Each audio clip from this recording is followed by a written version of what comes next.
नमस्ते मेरे प्यारे विद्यार्थियों, आप सभी का मेरे चैनल हिंदी विद दीप्ति मेहता में हार्दिक स्वागत एवं अभिनंदन। जैसा कि हमने सेकेंड ग्रेड का पाठ्यक्रम देखा था, जिसके अंतर्गत मैंने बताया था कि एक ही चीज़ ऐसी है जो आपके सिलेबस में नवीन पाठ्यक्रम अगर आता है सेकेंड ग्रेड का तो चेंज नहीं हो सकता है, और वो है पाठ 9 से 12 तक के। तो चलो अपन एक एक पुस्तक की आज से शुरुआत करते हैं। सबसे पहले आज हम 9th की पुस्तक क्षितिज की शुरुआत करते हैं। भाग 1 है ना, क्षितिज भाग 1 कक्षा 9 की है ये पाठ्य पुस्तक, हिंदी की आरबीएससी की पाठ्य पुस्तक है। इसके अंतर्गत सबसे पहले हम विषय क्रम देख लेते हैं कि क्या क्या विषय क्रम है आपके, कौन कौन से पाठ आने वाले हैं।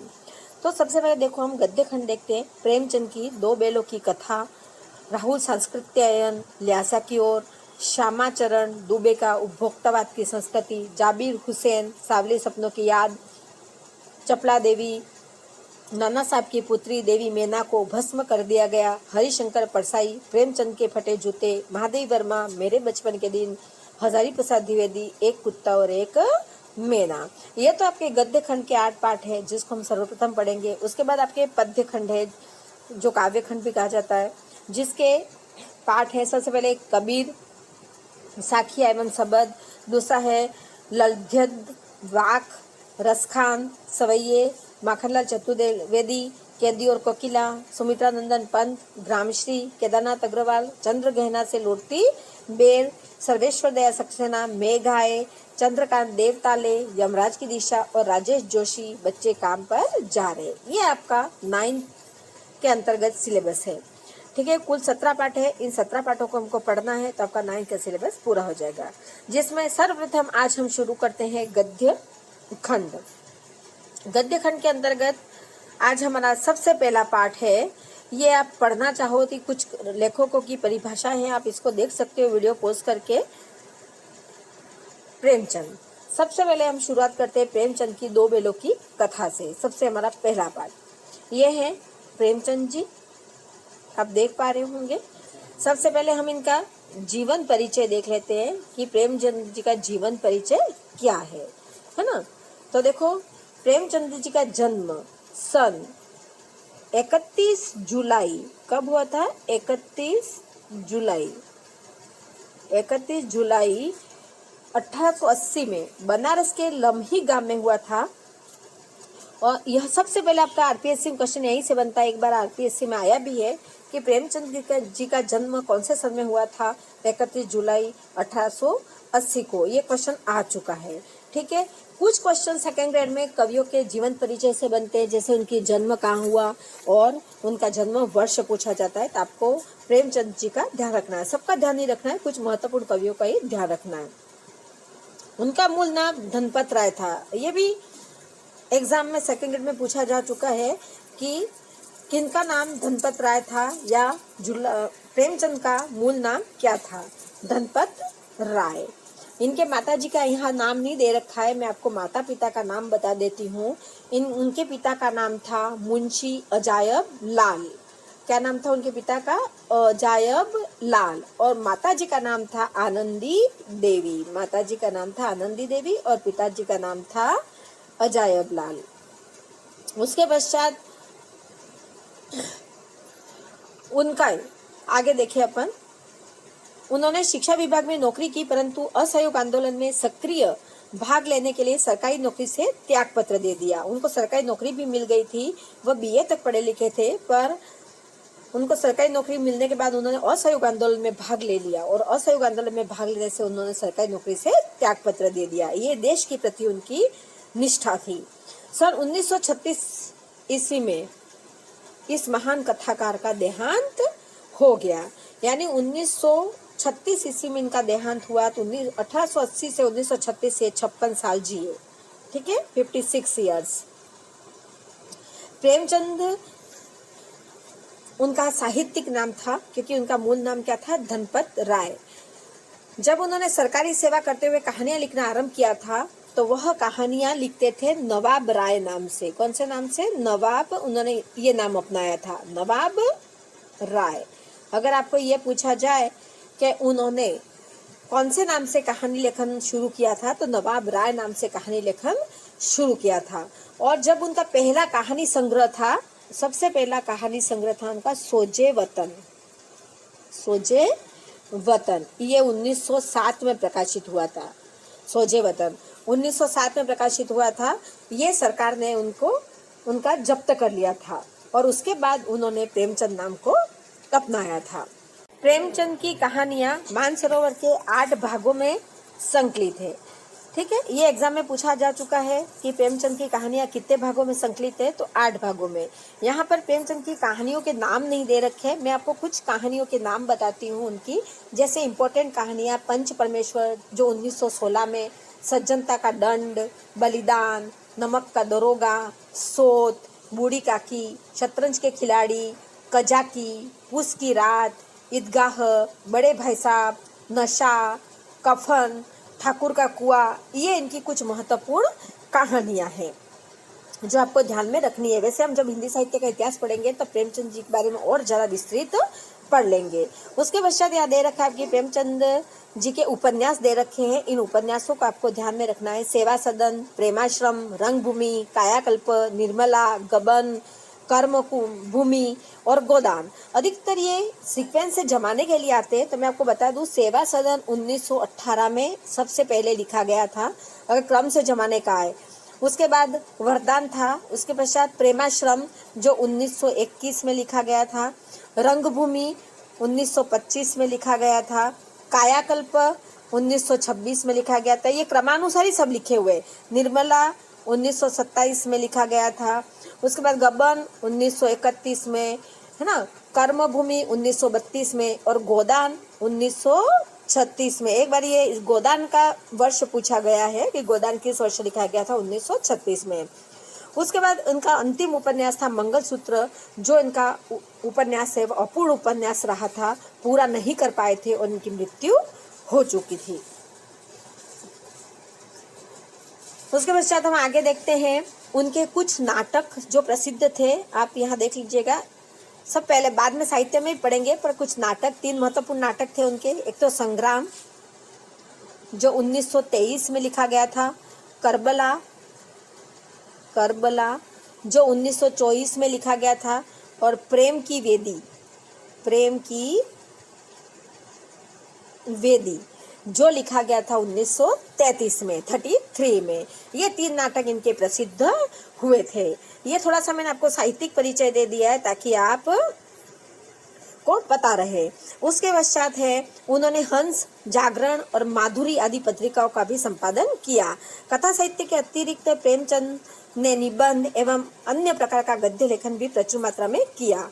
प्रेमचंद साहित्य को सामाजिक परिवर्तन का सशक्त माध्यम मानते थे। उन्होंने जिस गांव और शहर के परिवेश को देखा और जिया, उसकी अभिव्यक्ति उनके कथा साहित्य में मिलती है। प्रेमचंद जी ने जो महसूस किया, जो देखा, जो सुना, उन सब को उन्होंने क्या किया, इसमें लेखन में उकेरा है। ये प्रेमचंद जी आपको पूछे एक बार एग्जाम में ये भी क्वेश्चन पूछा गया कि प्रेमचंद जी कैसे कवि है, तो आपको लिखना है मैं वापस लिख देती हूँ,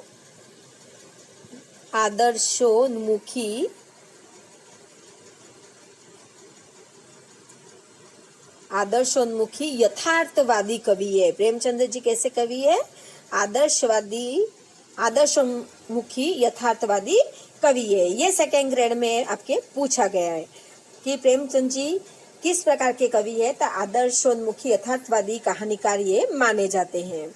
ठीक है, उसके पश्चात आगे बढ़े अपन, तो प्रेमचंद जी ने जैसा वातावरण देखा, जैसा उन्होंने जिया, जैसा उन्होंने महसूस किया, सब अपनी लेखनी में उन्होंने आबद्ध कर दिया था। उन्होंने किसानों और मजदूरों की दयनीय स्थिति, दलितों का शोषण, समाज में स्त्री की दुर्दशा और स्वाधीनता आंदोलन आदि उनकी रचनाओं का मूल विषय रहा। उन्होंने अपने उपन्यासों में कृषकों की व्यथा को व्यक्त किया है। अपने उपन्यासों में उन्होंने विधवा की दयनीय स्थिति के बारे में व्यक्त किया। उन्होंने खुद ने फर्स्ट शादी उनकी टूट चुकी थी और सेकंड शादी उन्होंने खुद ने शिवरानी देवी से की थी, और शिवरानी देवी खुद ही विधवा थी। तो उन्होंने विधवा की व्यथा को सहा देखा, तो उन्होंने लेखनी में आबद्ध कर दिया इसको। और जो किसान थे, शोषित थे, है ना, जो कि मजदूर थे, उनकी गरीबी को उन्होंने देखा और उनको गोदान, गबन आदि उपन्यासों में उन्होंने उकारा। आपने गोदान पढ़ा होगा, जिसमें कृषक की व्यथा का ही वर्णन किया गया है। प्रेमचंद के कथा साहित्य का संसार बहुत व्यापक है। उसमें मनुष्य ही नहीं, पशु पक्षियों को भी अद्भुत आत्मीयता मिली है। बड़ी से बड़ी बात को सरल भाषा में सीधे और संक्षेप में कहना प्रेमचंद के लेखन की प्रमुख विशेषता है। उनकी भाषा सरल, सजी एवं मुहावरेदार है। हमको पाठ में आए मुहावरे ध्यान रखना है, क्योंकि एग्जाम की दृष्टि से उपयोगी होते हैं। तथा उन्होंने अरबी, फारसी और अंग्रेजी के प्रचलित शब्दों का प्रयोग कुशलता पूर्वक किया है। यह था उनका जीवन परिचय, जिसके अंतर्गत मैंने उनके जन्म, मृत्यु आपको बताई, उसके पश्चात उनके माता पिता का नाम बताया, उनका पहला कहानी संग्रह सोजे वतन आपको बताया, उसके पश्चात उनके कुछ उपन्यास, कुछ कहानी, नाटक के नाम आपको बताए, और वो कैसे कहानीकार है, तो आदर्शोन्मुखी, यथार्थवादी कहानीकार है, ये मैंने आपको बताया। अब हम अपने मूल विषय वस्तु की तरफ आते हैं, दो बेलों की कथा।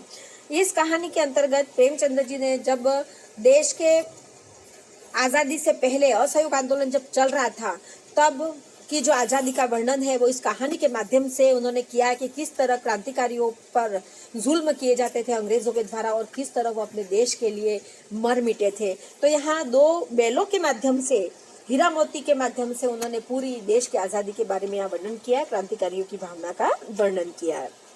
देखो, हम सबसे पहले देख लेते हैं यहाँ पर दो बैलों की कथा का परिचय है के माध्यम से प्रेमचंद ने कृषक समाज और पशुओं के भावात्मक संबंध का वर्णन किया है। क्योंकि कृषक और पशु, जिनको वो कृषक पालते हैं, उनके मध्य भावात्मक संबंध बन ही जाता है। हमारे घर पे भी हम कोई पशु पालते हैं तो हमारे बीच में भावात्मक संबंध बनना होता ही है। इस कहानी में उन्होंने यह भी बताया कि स्वतंत्रता सहज में नहीं मिलती, स्वतंत्रता प्राप्त करने के लिए बार बार संघर्ष करना पड़ता है। यानी स्वतंत्रता ऐसे ही नहीं मिलती, घर में बैठे स्वतंत्रता हम प्राप्त नहीं कर सकते। अगर हमें स्वतंत्रता प्राप्त करनी है तो हमें संघर्ष करना पड़ेगा। इस प्रकार परोक्ष रूप से यह कहानी आज़ादी के आंदोलन की भावना से जुड़ी हुई है। अगर आपको ये पूछे कि प्रमुख रूप से दो बैलों की कथा किसकी भावना से जुड़ी हुई है, तो आज़ादी के आंदोलन की भावना से जुड़ी हुई यह कहानी है। इसके साथ ही इस कहानी में प्रेमचंद ने पंचतंत्र और हितोपदेश की कथा परंपरा का उपयोग और विकास किया है। प्रेमचंद ने पंचतंत्र और हितोपदेश की कथा परंपरा का भी इस कहानी में विकास किया है। अब हम हमारे मूल जो पाठ है उसकी तरफ अग्रसर होते हैं। हमारी कहानी का नाम है दो बैलों की कथा। ये दो बैल है, हीरा और मोती। हीरा मोती की पूरी कहानी है। इसके माध्यम से देश में क्रांतिकारियों की व्यथा का यहाँ वर्णन किया गया है। देखिए, हम पढ़ते हैं, शुरुआत करते हैं। जानवरों में गधा सबसे ज्यादा बुद्धिहीन समझा जाता है। हमारा ऐसा मानना होता है कि गधा सीधा साधा सरल स्वभाव का होता है, इसलिए उसको हम क्या कहते हैं, बुद्धिहीन प्राणी है, ये मूर्ख प्राणी है। हमें किसी को मूर्ख नाम से संबोधित करना होता है तो हम कहते हैं ये तो गधा है ना। तो जब हम किसी आदमी को परले दर्जे का बेवकूफ कहना चाहते हैं, परले दर्जे यानी प्रथम दर्जे का बेवकूफ कहना चाहते हैं, तो उसे गधा कहते हैं। गधा सचमुच बेवकूफ है या उसके सीधेपन, उसके निरापद सहिष्णुता ने उसे यह पदवी दे दी है। यानी यहाँ पर कवि कहना चाह रहे हैं कि गधा बहुत सीधा प्राणी है, इसलिए शायद लोग उसको बेवकूफ कहते हैं, क्योंकि जो सीधा साधा प्राणी होता है उसको सभी लोग बेवकूफ ही कहते हैं। निरापद का यहाँ अर्थ होता है सुरक्षित, है ना, पदवी दे दिए। इसका निश्चय नहीं किया जा सकता। गाय सींग मारती है, गाय क्या करती है, सींग मारती है, और ब्याई हुई गाय तो अनायास ही सिंहनी का रूप धारण कर लेती है। कुत्ता भी बहुत गरीब जानवर है। यहाँ पर गाय तो सींग मारती है, इसलिए उसको गधे की उपमा नहीं दी गई है, यानी वो सीधी नहीं मानी गई है। और कुत्ता तो बिल्कुल गरीब जानवर है, लेकिन कभी कभी उसे भी क्रोध आ ही जाता है। पर गधा ऐसा है कि जिसको कभी क्रोध नहीं आता, क्रोध आने पर भी वह सहन कर लेता है। किंतु गधे को कभी क्रोध करते नहीं सुना न देखा। जितना चाहो गरीब को मारो, कहते हैं कि गरीब जो होता है उसको सब पीसते हैं। तो यहाँ पर भी वही बात है कि गधे को सब पीसते हैं। चाहे जैसी खराब सड़ी हुई घास सामने डाल दो, उसके चेहरे पर कभी असंतोष की छाया भी न दिखाई देगी। यानी वो कह रहे हैं कि कैसा भी उसको चारा दे दो, वो कभी असंतोष का भाव व्यक्त नहीं करेगा और चुपचाप बेचारा वह खा लेगा। वैशाख में, चाहे वैशाख का महीना है, चाहे एकाध बार कुलेल कर लेता हो, कुलेल मतलब क्रीड़ा कर लेता हो, जो ये बीच में चिन्ह है वो अर्धविराम है, पर हमने तो उसे कभी खुश होते नहीं देखा। यानी वो एक जैसा रहता है, न क्रोध करता है न खुश रहता है, बिल्कुल सीधा साधा। उसके चेहरे पर एक विषाद स्थायी रूप से छाया रहता है। विषाद मतलब क्या कहेंगे आप, दुख, है ना। सुख दुख हानि लाभ किसी भी दशा में उसे बदलते नहीं देखा। ऋषि मुनियों के जितने गुण हैं वे सभी उसमें पराकाष्ठा को पहुंच गए। यानी यहाँ पर गधे की तुलना किसके साथ की गई, ऋषि मुनि। यानी ऋषि मुनियों में तो अच्छे गुण होते हैं, तो ऐसे तो गधा ऋषि मुनियों के समान है, फिर भी लोग उसे क्या कहते हैं, बेवकूफ कहते हैं। सद्गुणों का इतना अनादर कहीं नहीं देखा। बहुत सीधा है बेचारा, फिर भी उसका लोग अनादर करते हैं। कदाचित सीधापन संसार के लिए उपयुक्त नहीं है। देखिए ना भारतवासियों की अफ्रीका में क्या दुर्दशा हो रही है। देख कह रहे हैं कि भारत हमारा सीधा साधा देश है, तो देखो अफ्रीका में उसकी कितनी दुर्दशा हो रही है। उस समय दक्षिण अफ्रीका में गोरे काले का भेद चल रहा था। इसको दृष्टिगोचर करते हुए कवि कह रहे हैं कि अफ्रीका में भारतवासियों की कैसी दुर्दशा है। क्यों अमेरिका में उन्हें घुसने नहीं दिया जाता। बेचारे शराब नहीं पीते, 4 पैसे कुछ समय के लिए बचा कर रखते हैं, यानी खराब समय के लिए 4 पैसे बचा के रखते हैं। शराब नहीं पीते, कुछ खराब काम नहीं करते, फिर भी देखो दूसरे देशों में भारतवासियों की कैसी दुर्दशा, या कवि कह रहा है। जी तोड़कर काम करते हैं, किसी से लड़ाई झगड़ा नहीं करते, 4 बातें सुनकर गम खा जाते हैं। कोई 4 बातें आके कह भी जाता है तो चुपचाप सुन लिया करते हैं। फिर भी भारतवासी क्या है, बदनाम है। कहा जाता है वे जीवन के आदर्श को नीचा करते हैं। अगर वे भी ईंट का जवाब पत्थर से देना, ईंट का जवाब पत्थर से देना, मुहावरा देना सीख जाते, यानी तुरंत हाजिर जवाब सीख जाते, तो शायद सभ्य कहलाने लगते। जापान की मिसाल सामने है। एक ही विजय ने उसे संसार की सभ्य जातियों में गण्य बना दिया। गण्य मतलब गणनीय बना दिया, देश में उसको अच्छी स्थिति में खड़ा कर दिया। लेकिन गधे का एक छोटा भाई और भी है जो उससे कम ही गधा है, और वह है बेल। यहाँ बेल को गधे का छोटा भाई कहा गया। ध्यान रखना, एग्जाम में क्वेश्चन पूछा जा सकता है कि प्रस्तुत कहानी में या 2 बेलों की कथा में जो गधे है उसका छोटा भाई किसको कहा गया है, तो बेल को कहा गया है। जिस अर्थ में हम गधे का प्रयोग करते हैं, कुछ उसी से मिलते जुलते अर्थ में बछिया के ताऊ का भी प्रयोग करते हैं। बछिया का ताऊ मतलब मूर्ख, महामूर्ख कहते हैं बछिया के ताऊ को। ये भी एक आपका मुहावरा है। कुछ लोग बेल को शायद बेवकूफों में सर्वश्रेष्ठ कहेंगे, मगर हमारा विचार ऐसा नहीं है। बेवकूफों में सर्वश्रेष्ठ किसे कहेंगे, कुछ लोग बेल को। बेल कभी कभी मारता भी है, कभी कभी अड़ियल बेल भी देखने में आता है, और भी कई रीतियों से अपना संतोष प्रकट कर देता है। अतः उसका स्थान गधे से नीचा है। यहाँ पर आपके गधे की उपमा, यहाँ गधे का वर्णन इसलिए किया गया है कि देश की आज़ादी से संबंधित है कि भारत सीधा साधा और दूसरे देश सीधे साधे नहीं है, तो भारत को लोग मूर्ख समझते, भारत के लोगों को, और मूर्ख समझकर उनके सीधेपन का फायदा उठाते हैं, जिस प्रकार गधे का उठाते हैं। तो यहाँ आज़ादी से संबंधित ही वर्णन किया गया है। अब हमारी यहाँ से मेन कहानी शुरू हो जाती है। जूरी काछी के दोनों बेलों के नाम थे हीरा और मोती। यानी 2 बेल थे जिनका नाम था हीरा और मोती, जो किसके बेल थे, जूरी काछी के बेल थे। पछाई जाति के थे, यानी उन दोनों बेलों की जाति कौन सी थी, पछाई जाति। देखने में सुंदर, पूछा जा सकता है कौन सी जाति के बेल थे, पछाई जाति। हीरा मोती, पहले सेकंड ग्रेड में क्वेश्चन आ चुका है कि हीरा मोती कौन थे, तो 2 बेलों के नाम थे। हीरा मोती किसके बेल थे, जूरी काछी के बेल थे। कौन सी जाति के थे, पछाई जाति के। देखो कितने क्वेश्चन बन रहे हैं, ये सब आपको ध्यान रखने हैं, क्योंकि सेकंड ग्रेड है। प्रत्येक पंक्ति आपको पढ़नी है, प्रत्येक पंक्ति दिमाग में रखनी है कि कौन सी बात किसने कही, कब कही, किससे कही। क्वेश्चन वही से पुटअप होता है। देखने में सुंदर, काम में चौकस, दिल में ऊंचे। बहुत दिनों साथ रहते रहते दोनों में भाईचारा हो गया। दोनों बेल बिल्कुल हष्ट पुष्ट थे, साथ में रहते रहते दोनों में भाईचारा हो गया। दोनों आमने सामने या आसपास बैठे हुए एक दूसरे से मुख भाषा में विचार विनिमय करते थे। बेल आपस में कैसे विचार विनिमय करते थे, क्वेश्चन बनता है, तो मुख भाषा में विचार विनिमय करते थे, क्योंकि बेलों के पास वाणी नहीं होती है, भाषा नहीं होती है ना। एक दूसरे के मन की बात कैसे समझ जाता था हम नहीं कर सकते। दोनों मुख भाषा में एक दूसरे से बातें किया करते थे, पर दोनों एक दूसरे की बातों को समझ लिया करते थे।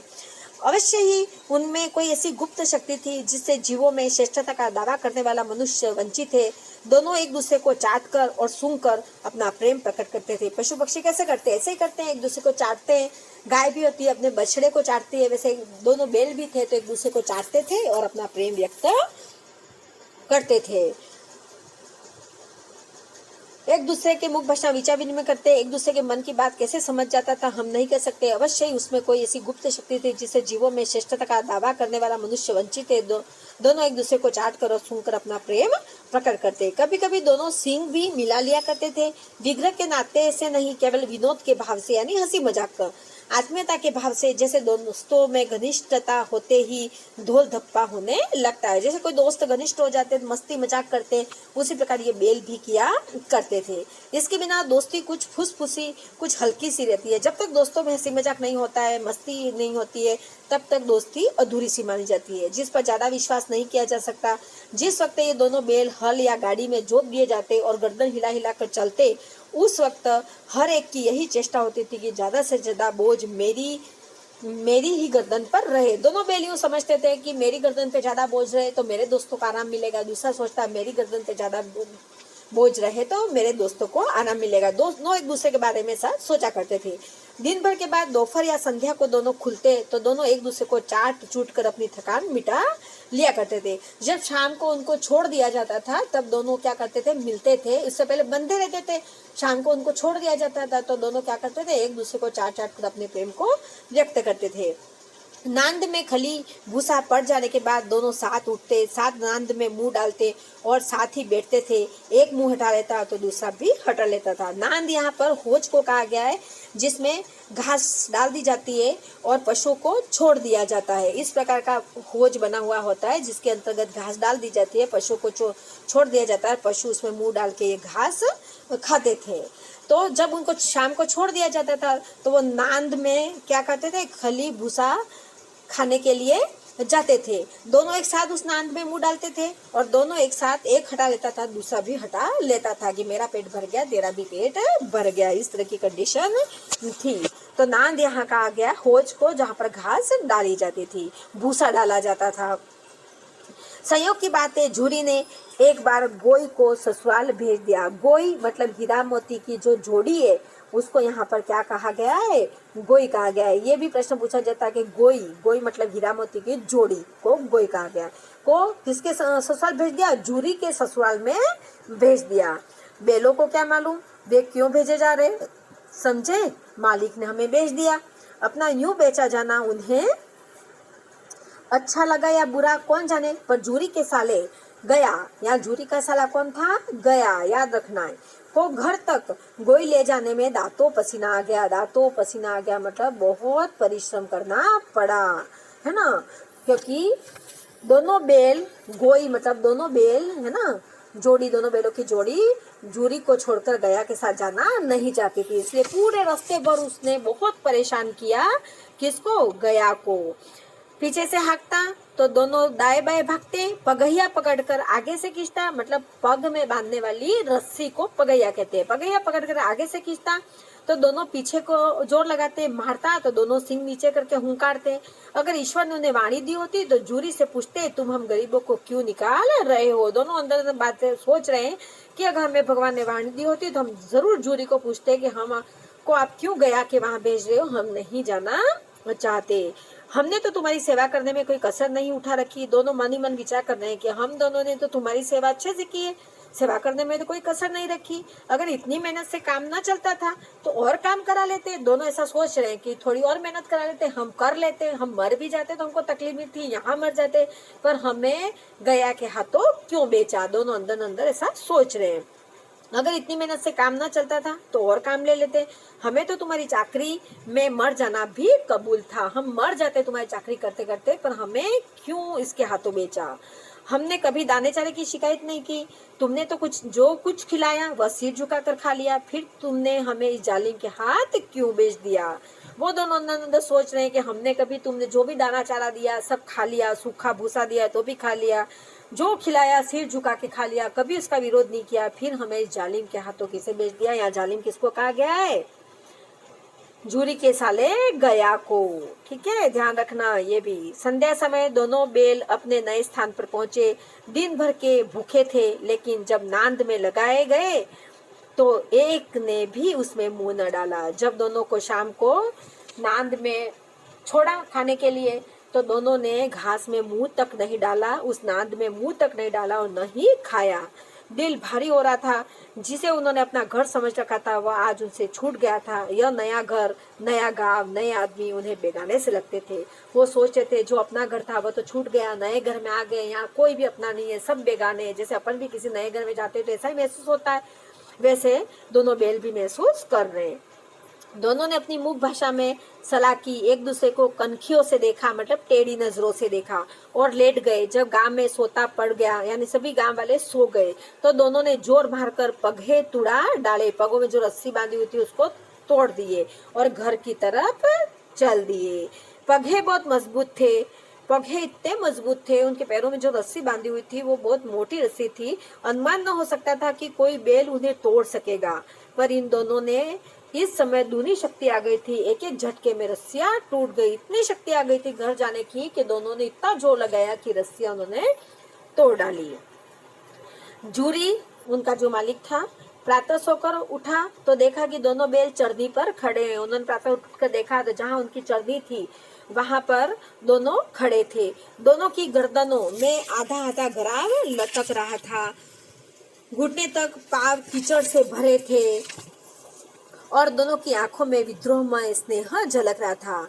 यानी जूरी कह रहा है कि जब दोनों बैल चरनी पे खड़े थे, दोनों के गर्दनों में आधा आधा गराव लटक रहा था और दोनों के घुटने तक पाव कीचड़ से भरे हुए थे और दोनों की आंखों में विद्रोह में स्नेह झलक रहा था। विद्रोह तो था उनकी आंखों में कि हमको क्यों बेचा, पर साथ में स्नेह भी झलक रहा था।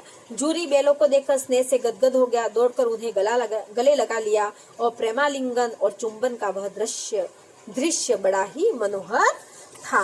यानी जूरी ने जब उनको देखा गदगद हो गया, दोनों बैलों को गले लगा लिया और वो जो आलिंगन, प्रेमालिंगन था वो बड़ा ही देखने में मनमोहक था, बड़ा ही मनोहर था कि एक मालिक को अपने बैलों से कितना प्यार है। घर और गांव के लड़के जमा हो गए और तालियां बजा बजा कर उनका स्वागत करने लगे। गांव के इतिहास में यह घटना अभूतपूर्व न होने पर भी महत्वपूर्ण थी। बाल सभा ने निश्चय किया दोनों पशुवीरों को अभिनंदन पत्र देना चाहिए। किसको अभिनंदन पत्र देना चाहिए? ध्यान रखना, पशुवीरों को। किसने निश्चय किया? बाल सभा ने। ठीक है, बाल सभा छोटे छोटे बालकों ने। कोई अपने घर से रोटियां लाया, कोई गुड़, कोई चोकर, कोई भूसी, सब ने अलग अलग लाकर उन बैलों को क्या किया? खिलाया। एक बालक ने कहा ऐसे बैल किसी के पास न होंगे। दूसरे ने समर्थन किया, इतनी दूर से दोनों अकेले चले आए। तीसरा बोला बैल नहीं है, वे इस जन्म के आदमी हैं। इनका प्रतिवाद करने का किसी को साहस नहीं हुआ। जूरी की स्त्री ने बैलों को द्वार पर देखा तो जल उठी। बोली कैसे नमक हराम बैल है कि एक दिन वहाँ काम न किया, भाग खड़े हुए। नमक हराम मतलब जिसका नमक खाया है उसका काम न करो तो नमक हराम कहा जाता है। तो वो कहते हैं कि दोनों बैल कैसे नमक हराम है? कौन कह रहा है? जूरी की स्त्री, है ना, पत्नी। एक दिन तो काम नहीं किया और भाग खड़े हुए। जूरी अपने बैलों पर यह आक्षेप न सुन सका। नमक हराम क्यों है? चारा दाना न दिया होगा तो क्या करते हैं? कौन कह रहा है? जूरी कह रहा है उसकी पत्नी को कि नमक हराम क्यों है? तुम्हारे भाई ने चारा दाना दिया नहीं होगा, भाग आए होंगे। स्त्री ने रोब के साथ कहा बस तुम ही तो बैलों को खिलाना जानते हो, और तो सभी पानी पिला कर रखते हैं। जूरी की स्त्री उसके पर रोब से कह रही है, व्यंग कस रही है कि हाँ तुम ही अपने बैलों को खिलाना जानते हो, बाकी सब तो सिर्फ पानी पिलाते होंगे। जूरी ने चिढ़ाया, चारा मिलता तो क्यों भागते? स्त्री चिड़ी, भागे इसलिए कि वे लोग तुम जैसे बुद्धू की तरह बैलों को सहलाते नहीं। क्या कह रही है वो? इसलिए भागे कि तुम जैसे बुद्धू किसको कह रही है? जूरी को, उसके पति को ही कह रही है वो, कि तुम जैसे बुद्धू जो पहनो वो हीरा मोती बैलों को सहलाते हैं, वैसे कोई सहलाता नहीं है। खिलाते हैं और रगड़ कर काम भी करवाते हैं। तुम्हारे जैसे बुद्धू नहीं है। दूसरा जो भी लोग हैं वो क्या करते हैं? खिलाते भी है, साथ में रगड़ कर काम भी कराते हैं और जोतते भी हैं। ये दोनों ठहरे काम चोर, भाग निकले। अब देखूं कहाँ से खली और चौकर मिलता है। सूखे भूसे के सिवाय कुछ न दूंगी, खाए चाहे मरे। जोरी की स्त्री क्या कह रही है कि अब देखती हूँ ये भाग के आए ना, अब कौन सा खाना मिलता है। साले को सूखे भूसे दूंगी और साथ में कुछ भी नहीं दूंगी, भले खाए चाहे वह दोनों मर जाए। वही हुआ। मजूर को कड़ी ताकीद कर दी गई। मजूर मतलब उनका जो रखवाला था, उनको ताकीद कर दी गई, बंदिश कर दी गई कि दोनों बैलों को खाली सूखा भूसा दिया जाए, भूसे के अलावा कुछ भी नहीं देना है। बैलों ने नांद में मुंह डाला तो फीका फीका, न कोई चिकनाहट न कोई रस, क्या खाए। नांद में उन्होंने जब मुंह डाला तो उनको लगा कि ये चारा तो फीका फीका है, न तो कोई चिकनाहट है न कोई रस है, इसको क्या खाए। आशा भरी आंखों से द्वार की ओर ताकने लगे कि कोई हमें अच्छा खाना देगा। जूरी ने मजूर से कहा, थोड़ी सी खली क्यों नहीं डाल देते बे। जूरी ने मजूर से क्या कहा कि जो उनका रखवाला था उनसे, कि थोड़ी सी खली डाल दो ना बेचारे को, क्यों उसको ऐसा सूखा भूसा दे रहे हो। मालकिन मुझे मार ही डालेगी। तो वो मजूर क्या कह रहा है, नहीं मालकिन मुझे मार डालेगी। चुरा कर डाला, कौन कह रहा है, जूरी कह रहा है चुरा कर डाला। ना दादा, पीछे से तुम भी उन्हीं की सी कहोगे। अभी तो मुझे कह रहे हो चुरा के डाला, फिर बाद में तुम ही उनके साइड ले लोगे अपनी पत्नी की, और मुझे मालकिन प्रताड़ित करेगी। दूसरे दिन जूरी का साला फिर आया और दोनों बैलों को ले चला। वापस गया आ गया और दोनों बैलों को ले चला। अब की उसने दोनों को गाड़ी में जोता। 2-4 बार मोती ने गाड़ी को सड़क की खाई में गिराना चाहा, पर हीरा ने संभाल लिया। वह ज्यादा सहनशील था। हीरा क्या था, ज्यादा सहनशील था। मोती ने तो सोचा कि गाड़ी को गिराकर भाग चले, पर हीरा ने उसको संभाल लिया और गाड़ी को गिरने नहीं दिया। संध्या समय घर पहुंचकर उसने दोनों को मोटी रस्सियों से बांधा गया ने, और कल की शरारत का मजा चखाया। फिर वही सूखा भूसा डाल दिया। अपने दोनों बैलों को खली चूनी सब कुछ दी। दोनों बैलों का ऐसा अपमान कभी न हुआ था। जूरी उन्हें फूल की छड़ी से भी न छूता था। उसकी टिटकार पर दोनों उड़ने लगते थे, यानी उसकी आवाज पर। यहाँ मार पड़ी, आहत सम्मान की व्यथा तो थी ही, उस पर मिला सूखा भूसा। जैसे क्रांतिकारियों को अंग्रेज जेल में कैद कर देते थे और साथ में क्या करते थे, उनको मारते थे, और मारने के बाद उनको क्या करते थे, सूखी रोटियां देते थे। वही हालत यहाँ बैलों की हो रही है। तो कवि ने बैलों के माध्यम से उन्हीं का यहाँ पर वर्णन किया है। नांद की तरफ आंखें तक नहीं उठाई। उन्होंने नांद में जो घास पड़ी थी उसके सामने देखा तक नहीं, आंख तक नहीं उठाई। दूसरे दिन गया ने बैलों को हल में जोता, पर इन दोनों को जैसे पाव न उठाने की कसम खा ली थी। वह मारते मारते थक गया, पर दोनों ने पाव न उठाया। एक बार जब उस निर्दयी ने हीरा की नाक पर खूब डंडे जमाए, निर्दयी मतलब गया को कहा गया है, हीरा की नाक पर खूब डंडे जमाए, तो मोती का गुस्सा काबू के बाहर हो गया और हर लेकर भाग गया। हल लेकर कौन भाग गया, मोती। हल, रस्सी, जुआ, जोत सब टूट टाट कर बराबर हो गया। मोती ने सबको क्या कर दिया, तोड़ दिया। और गले में बड़ी बड़ी रस्सियां न होती तो दोनों पकड़ाई में भी नहीं आते, क्योंकि दोनों भाग गए। हीरा ने मूक भाषा में कहा, भागना व्यर्थ है। हीरा है वो मूक भाषा में मोती को क्या कह रहा है, क्योंकि हीरा समझदार था, मोती उद्दंड था, तो उसने क्या कहा, भागना व्यर्थ है, भागो मत। तो मोती ने क्या उत्तर दिया, तुम्हारी तो इसने जान ही ले ली थी। आज तो मोती कह रहा है कि हीरा तुम तो ऐसा कह रहे हो भाग मत, पर आज तो उन्होंने तुम्हारी जान ले ली थी, अब की बड़ी मार पड़ेगी। क्या कह रहा है वो, अब की बार बहुत मार पड़ेगी।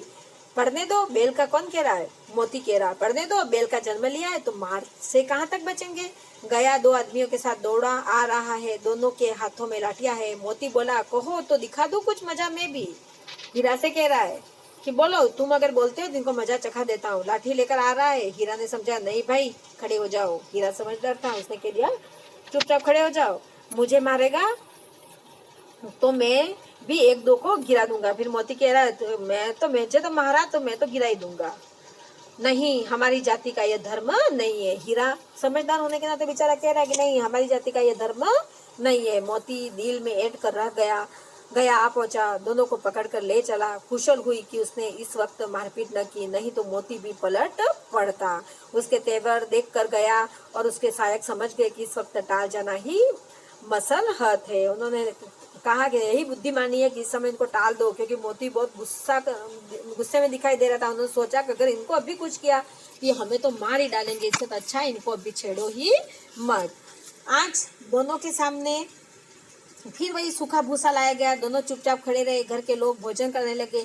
उस वक्त छोटी सी लड़की 2 रोटियां लिए निकली और दोनों मुंह में देकर चली गई। उस एक रोटी से इनकी भूख तो क्या शांत होती, पर दोनों के हृदय को मानो भोजन मिल गया। वह भी किसी सज्जन का वास है। लड़की भैरों की थी। लड़की किसकी थी, भैरों की लड़की थी। वो दोनों सोच रहे हैं कि यहाँ भी कोई सज्जन रहता है, इनमें भी सज्जनता का वास है कि देखो इसने हमें रोटियां दी। उसकी माँ मर चुकी थी। किसकी माँ? उस लड़की की माँ मर चुकी थी, यानी भेड़ों की पत्नी। सौतेली माँ उसे मारती रहती थी, इसलिए इन दोनों बेलों से उसे एक प्रकार की आत्मीयता हो गई थी। देखो ये वो लड़की, ये दोनों हाथ में रोटियां लिए, दोनों ये हीरा मोती है, उनको खिलाने जा रही है। ये इतना प्यारा पिक्चर दिया गया है। दोनों दिन भर जोते जाते, डंडे खाते, अड़ते, शाम को थान पर बांध दिए जाते और रात को वही बालिका उन्हें 2 रोटियां खिला जाती। प्रेम के इस प्रसाद की यह बरकत थी कि 2-2 गाल सूखा भूसा खाकर भी दोनों दुर्बल न होते। यानी दोनों में आपस में इतना प्रेम हो गया, उनको सूखा भूसा डाल दिया जाता था, पर दोनों दुबले होने का नाम नहीं ले रहे थे। मगर दोनों की आंखों में रोम रोम में विद्रोह भरा हुआ था। एक दिन मोती ने मूक भाषा में कहा, अब तो सहा नहीं जाता हीरा। मोती क्या कह रहा है हीरा से? अब सहा नहीं जा रहा है भाई, यहाँ से कुछ तो करना पड़ेगा। क्या करना चाहते हो? कौन पूछ रहा है? हीरा। तो एक आध को सिंगों पर उठाकर फेंक दूंगा, मोती कह रहा है। कौन कह रहा है? मोती। ये ध्यान रखना, कौन किसको कह रहा है, क्या कह रहा है, यहीं से प्रश्न आपके बनेंगे कि एक आध को सिंगों पर उठाकर फेंक दूंगा। लेकिन जानते हो, वह प्यारी लड़की जो हमें रोटियां खिलाती है उसी की लड़की है, जो इस घर का मालिक है। यह बेचारी अनाथ न हो जाएगी? अगर इनको मारेंगे, मर गया तो ये लड़की अनाथ हो जाएगी, तो उसका कौन रहेगा? तो मालकिन को ना फेंक दूं? वही तो उस लड़की को मारती है। क्या कह रहा है मोती? मालकिन को ही फेंक देता हूँ, इस लड़की को वो मारती है। लेकिन औरत जात पर सिंह चलाना मना है, ये भूले जाते हो तुम। ये कौन कह रहा है? हीरा कह रहा है। ठीक है, तुम तो किसी तरह निकलने ही नहीं देते, बताओ तुड़ाकर भाग चले। अब मोती क्या कह रहा है? अब तो तुम तो ये भी कहूँ तो ऐसा नहीं, ये भी कहूँ तो ऐसा, तब तुम कहो तो तुड़ाकर ही भाग जाते। हाँ, यह मैं स्वीकार करता हूँ, लेकिन इतनी मोटी रस्सी टूटेगी कैसे? इसका एक उपाय है, पहले रस्सी को थोड़ा थोड़ा सा चबा लो, फिर एक झटके में जाती है। रात को जब बालिका रोटियां खिलाकर चली गई, दोनों रस्सियां चबाने लगे, पर मोटी रस्सी मुंह में न आती थी। बेचारे बार बार जोर लगा लगा कर रह जाते रहे। ससा घर का द्वार खुला और वही लड़की निकली। दोनों सिर झुकाकर उसका हाथ चाटने लगे। दोनों की पूछे खड़ी हो गई। उसने उसके माथे सहलाए और बोली, खोले देती हूँ, चुपके से भाग जाओ, नहीं तो यहाँ लोग मार डालेंगे। आज घर में सलाह हो रही है कि इनकी नाकों में नाथ डाल दी जाए। यानी तुम लोगों की नाकों में नाथ डाल दी जाएगी, तुम बंदिश में आ जाओगे। आज घर में ऐसी सलाह हो रही है, तो मैं तुमको छोड़ देती हूँ, तुम दोनों भाग जाओ, वो लड़की कहती है। उसने गराब खोल दिया, पर दोनों चुपचाप खड़े रहे। मोती ने अपनी भाषा में पूछा, अब चलते क्यों नहीं हो? मोती क्या कह रहा है हीरा को? चलो, अब चलते क्यों नहीं हो? हीरा ने कहा, चले तो, लेकिन कल इस अनाथ पर आफत आएगी। यानी हीरा कह रहा है, हीरा बहुत समझदार था, वो कह रहा है कि अगर चले गए तो इस अनाथ पर बिचारी पे क्या गुजरेगी, सब इसी पर संदेह करेंगे। ससा बालिका चिल्लाई। दोनों फूफा वाले बैल भागे जा रहे हैं, ओ दादा ओ दादा। दोनों बैल भागे जा रहे हैं, जल्दी दौड़ो, यानी इसको इसलिए इसके ऊपर नहीं आए, ऐसे करके वह चिल्लाने लगी। गया हड़बड़ा कर भीतर से निकला और बैलों को पकड़ने चला। वे दोनों भागे, गया ने पीछा किया और भी तेज हुए। गया ने शोर मचाया, फिर गांव के कुछ आदमियों को भी साथ लेने के लिए लौटा। दोनों मित्रों को भागने का मौका मिल गया, सीधे दौड़ते चले गए, यहाँ तक कि मार्ग का ज्ञान न रहा। जिस परिचित मार्ग से आए थे उसका यहाँ पता न था। नए नए गांव मिलने लगे। तब दोनों एक खेत के किनारे खड़े होकर सोचने लगे, अब क्या करना चाहिए। हीरा ने कहा, मालूम होता राह भूल गए। हीरा क्या कह रहा है कि अपन रास्ता भूल गए हैं, तुम भी बेहताशा भागे, वही उसे मार गिराना था। मोती कह रहा है, क्यों भागना पड़ा भाई? बेहताशा, वही उनको मार गिराते, उसे मार गिराते तो दुनिया क्या कहती? वह अपना धर्म छोड़ दे, लेकिन हम अपना धर्म क्यों छोड़े? कितनी अच्छी बात कह रही है। यहाँ बैलों के माध्यम से भारतवासियों को कहा गया है, और उस जो मालिक है गया, उसको अंग्रेज अधिकारी के रूप में बताया गया कि वो तो अपना धर्म छोड़ सकते हैं, पर हम अपना धर्म नहीं छोड़ सकते, भारत के क्रांतिकारी कहते हैं। दोनों भूख से व्याकुल हो रहे थे। खेत में मटर खड़ी थी, चढ़ने लगे, रह रहकर आहट ले लेते थे, कोई आता तो नहीं है। जब पेट भर गया, दोनों ने आजादी का अनुभव किया तो मस्त होकर उछलने कूदने लगे। पहले दोनों ने डकार ली, फिर सिंग मिलाए और एक दूसरे को ठेलने लगे। मोती ने हीरा को कई कदम पीछे हटा दिया, यहाँ तक कि वह खाई में गिर गया। तब उसे भी क्रोध आया, संभल कर उठा, फिर मोती से मिल गया। मोती ने देखा खेल में झगड़ा हुआ चाहता है तो किनारे हट गया। तो आज हम यहीं तक पढ़ेंगे। ये कहानी बहुत बड़ी है, वीडियो बहुत लंबा हो जाएगा, इसलिए मैं आज इसको यहीं समाप्त करती हूँ। आपको यहाँ तक अच्छे से समझ में आया होगा। अगर आपको अच्छे से समझ में आया हो तो आप मेरे वीडियो को ज़्यादा से ज़्यादा लाइक करें, शेयर करें, मेरे चैनल को सब्सक्राइब करें। और कुछ भी समझ में नहीं आया हो तो आप नीचे कमेंट बॉक्स में लिख दीजिएगा कि ये पंक्ति वापस समझ नहीं है, समझ में नहीं आया, तो मैं सेकेंड पार्ट जब आपको यहाँ से पढ़ाऊंगी उस समय समझा दूंगी। अपन 2 भागों में इस कहानी को पूरा कर देंगे। आपको कहानी में यही ध्यान रखना है कि हीरा मोती में किसने क्या कहा, किसने कब कहा और कौन कौन से पात्र है। तो चलो आज यहीं तक। जय हिंद, जय भारत।